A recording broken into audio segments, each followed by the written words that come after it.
مفتی صاحب کیا فرماتے ہیں عقائد صحابہ اکرام علیہ رضوان کے بارے میں؟ یہ کتنے اہم اور امپورٹنٹ ہیں ایک مسلمان کے لیے تاکہ وہ اسے سیکھے؟ بسم اللہ الرحمن الرحیم۔ دیکھیں، سب سے پہلی چیز تو یہ ہے کہ عقیدہ کہتے کسے ہیں یہ جانا جائے۔ عقیدہ، اس کے بارے میں امام اہل سنت رحمۃ اللہ تعالیٰ علیہ ارشاد فرماتے ہیں کہ عقیدہ وہ چیز ہے کہ جس کی وجہ سے بندہ سنی مسلمان رہتا ہے۔ اچھا، یعنی بہت سارے عقائد، بہت سارے نظریات وہ ہوتے ہیں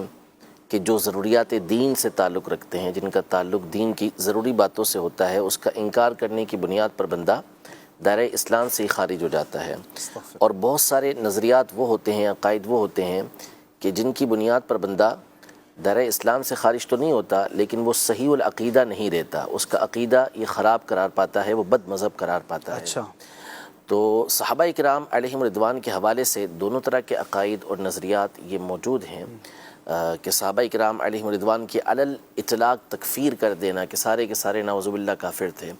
تو ظاہر ہے کہ یہ کفر کی طرف بندے کو لے جانے والا ہے۔ اسی طرح اور نظریات ہیں، جیسے سیدنا صدیق اکبر رضی اللہ تعالی عنہ کی جو غار ثور کے اندر صحبت تھی، غار کے اندر، اس کا کوئی انکار کرتا ہے۔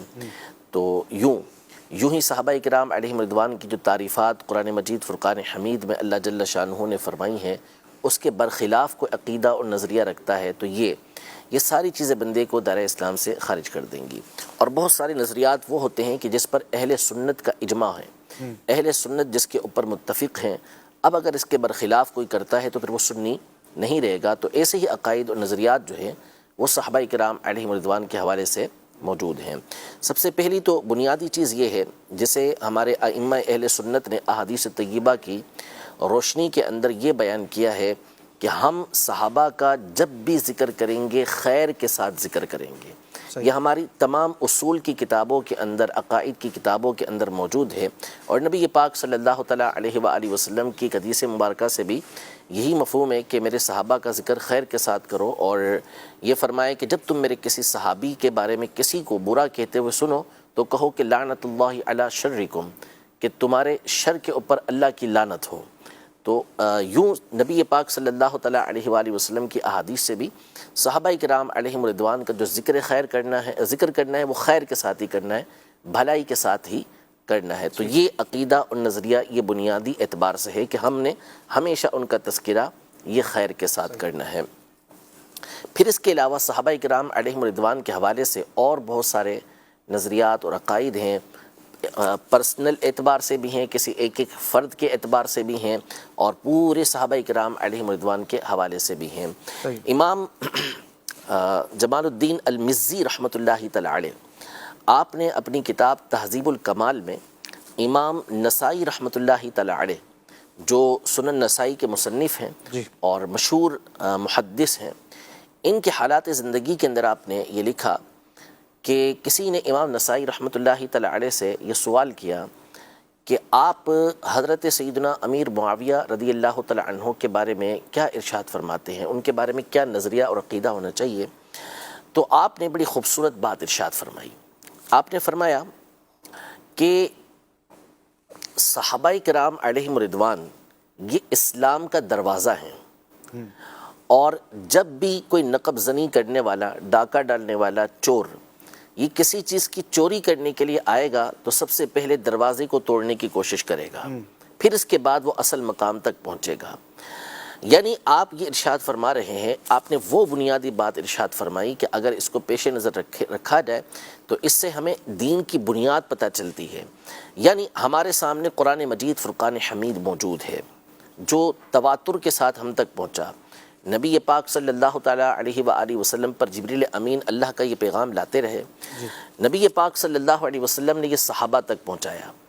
اب صحابہ کرام علیہم رضوان کی جماعت نے، تمام صحابہ کرام علیہم رضوان نے اس کو آگے تابعین تک پہنچایا، تابعین نے اس کو تبع تابعین تک پہنچایا، تبع تابعین نے اس کو آگے اپنے شاگردوں تک پہنچایا، یوں سلسلہ چلتا چلتا ہم تک پہنچائے اور یہ قیامت تک چلے گا۔ تو اب اگر کوئی شخص براہ راست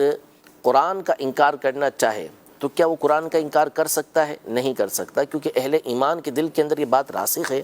کہ قرآن یہ اللہ پاک کا کلام ہے، ٹھیک ہے۔ اسی طرح نبی پاک صلی اللہ تعالیٰ علیہ وآلہ وسلم کی احادیث طیبہ، آپ کا لایا ہوا دین، جو باتیں نبی پاک صلی اللہ علیہ وسلم نے ارشاد فرمائی وہ ہم تک پہنچانے والے کون؟ صحابہ کرام علیہم رضوان، یعنی انہوں نے ہی نبی پاک صلی اللہ تعالیٰ علیہ وآلہ وسلم کی مکمل زندگی ہم تک پہنچائی ہے۔ اب اگر کوئی شخص براہ راست نبی پاک صلی اللہ تعالیٰ علیہ وآلہ وسلم کی تعلیمات کا انکار کرنا چاہے تو نہیں کر سکتا، کہ لوگ واضح طور پر اسے کہیں گے کہ یہ زندیق ہے،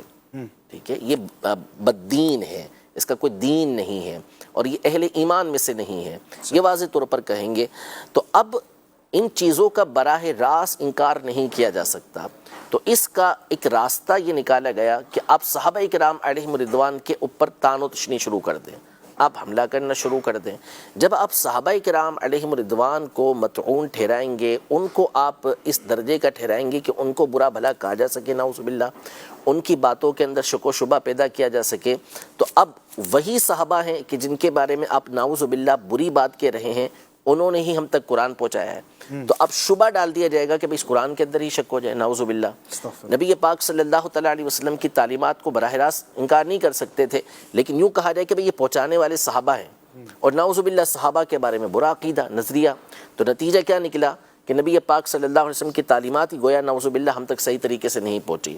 تو یہ امام نسائی نے مثال دے کے سمجھائی کہ جو صحابہ پر طعن کرنا چاہے گا تو گویا کہ وہ نبی پاک صلی اللہ تعالیٰ علیہ وسلم کی تعلیمات پر، وہ قرآن کے اوپر حملہ کرنا چاہتا ہے، کہ چور جب بھی آئے گا وہ دروازے کے اوپر ہی حملہ کرے گا، پہلے اس کو توڑے گا، پھر گھر کے اندر داخل ہوگا۔ پھر آپ نے فرمایا کہ حضرت امیر معاویہ رضی اللہ تعالیٰ عنہ بھی صحابہ میں سے ایک صحابی ہیں، تو اب جب ان کے بارے میں کوئی بات کرے گا تو اس کا مطلب ہے کہ وہ دیگر صحابہ کرام علیہم رضوان کی طرف جانا چاہ رہا ہے۔ اسی کے بارے میں علماء نے فرمایا کہ سیدنا معاویہ رضی اللہ تعالیٰ عنہ یہ دیگر صحابہ کے لیے پردے کی حیثیت رکھتے ہیں، کہ اب جو ان کو چاک کرے گا تو پھر وہ آگے بڑھتا چلا جائے گا۔